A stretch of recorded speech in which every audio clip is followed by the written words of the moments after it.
MoShiach in the Footsteps of the Messiah, based on the writings of the Gaon of Vilna, Volumes 1 and 2, help accelerate the Messianic era by unraveling the riddle of the twin messiahs, the Josephic and Davidic messiahs, according to the secret teachings of the Gaon of Vilna.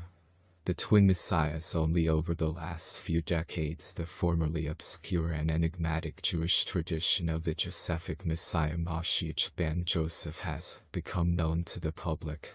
In the overall picture, however, and certainly with its plethora of ornate details, this fundamental teaching continues to remain unknown. At best, Judaism's secret doctrine of the Josephic Messiah, as elaborated in the Kabbalah, is very confusing, even being subject to misuse and gross distortion. One should be prepared, as the explanation presented here of the Messiah has little to do with the Christian and Western cultural understanding. Yet, this phenomenon is precisely so. Hiddenness and unrecognizability are part of the essence of the Josephic Messiah. He is a master of the art of disguise. This is also the Torah's intention in the verse. Joseph recognized his brothers, but they did not recognize him. Genesis 42:8. Rabbi Hillel Rivlin of Shklov, 1758–1838, writes, Joseph recognized his brothers, but they did not recognize him. This hiddenness characterizes Joseph, not only in his generation, but in every generation in which the Josephic Messiah recognizes his brothers, but they do not recognize him. It is part of a diabolic scheme that the qualities of the Josephic Messiah are concealed in the final period of the Footsteps of the Messiah. Due to our many sins, he is scorned as well. If this were not the case, our suffering would already have ended. If only Israel would recognize the Josephic Messiah's footprints, i.e., the signs of his presence, the ingathering of the exiles, etc., including the Messianic role of science and technology, we would already have seen the complete redemption.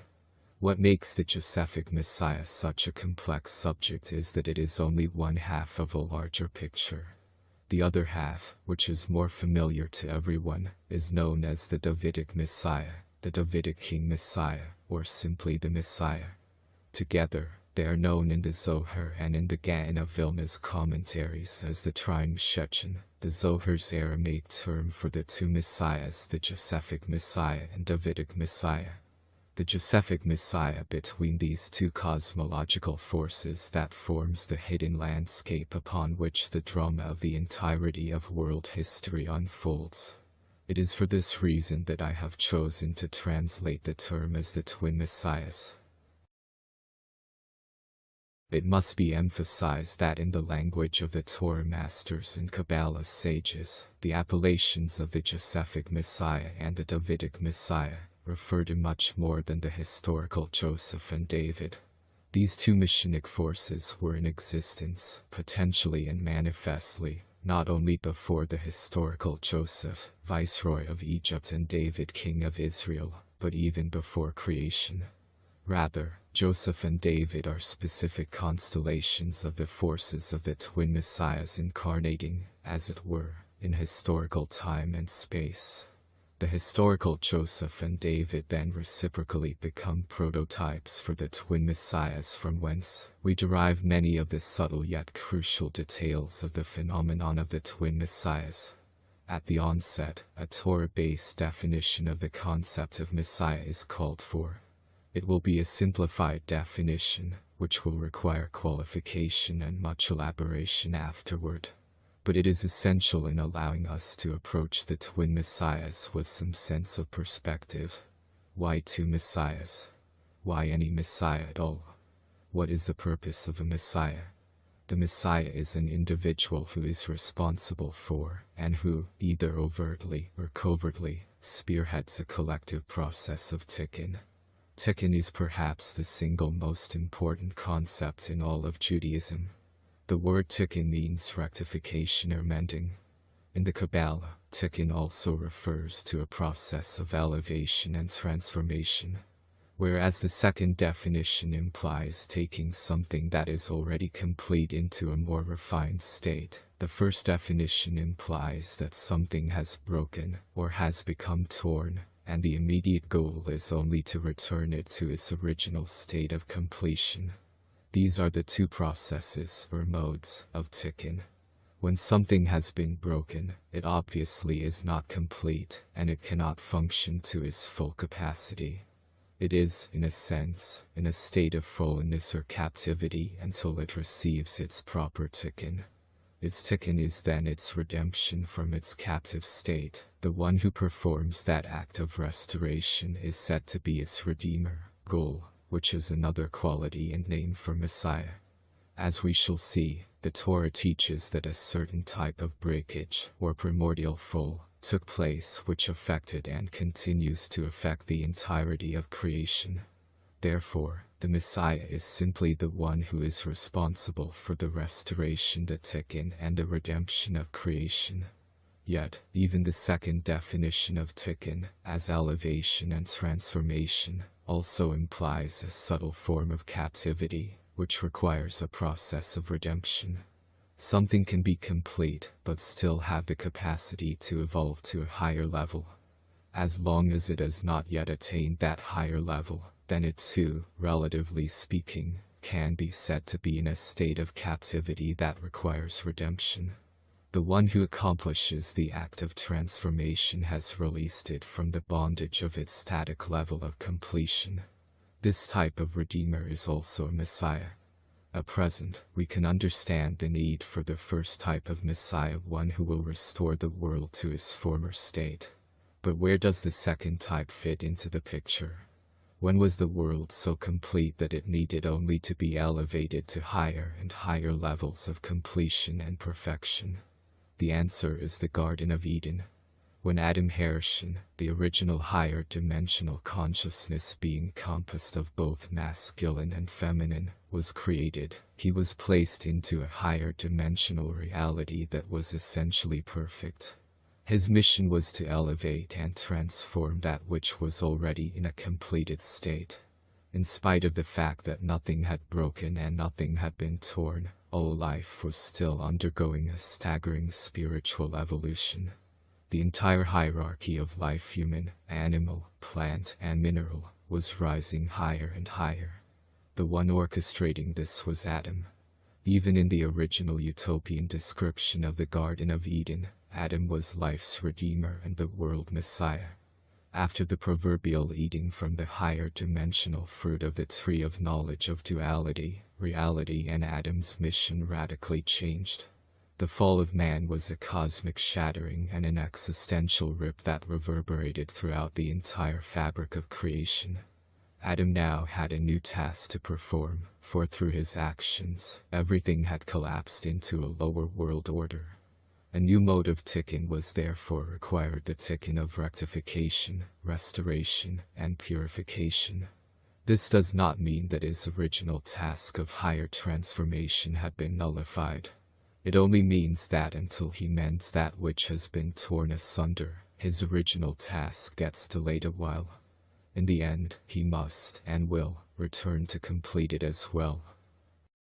Thus, Adam, presently wearing the form of world humanity, is now 2 steps removed from God's true intent. First, we, as humanity, have to fix up what has been shattered, and then we have to take up where Adam left off, and finish his original work of elevation and transformation. Where there was originally intended to be one singular mode of tikkun, now there are 2 modes. Where there was originally intended to be one Redeemer for all of creation, now there are 2, one for each mode of tikkun. These 2 modes of tikkun are referred to in Torah literature as the Trying Shechin, the twin messiahs. Adam had, in effect, split his own self into 2 personae. Adam is the twin messiahs. The creation of a dual world order, now dependent upon a 2-stage tikkun, is the actual origin of all duality, good-bad, male-female, heaven-earth, sun-moon, this world, next world, etc. That is the bedrock of our present reality.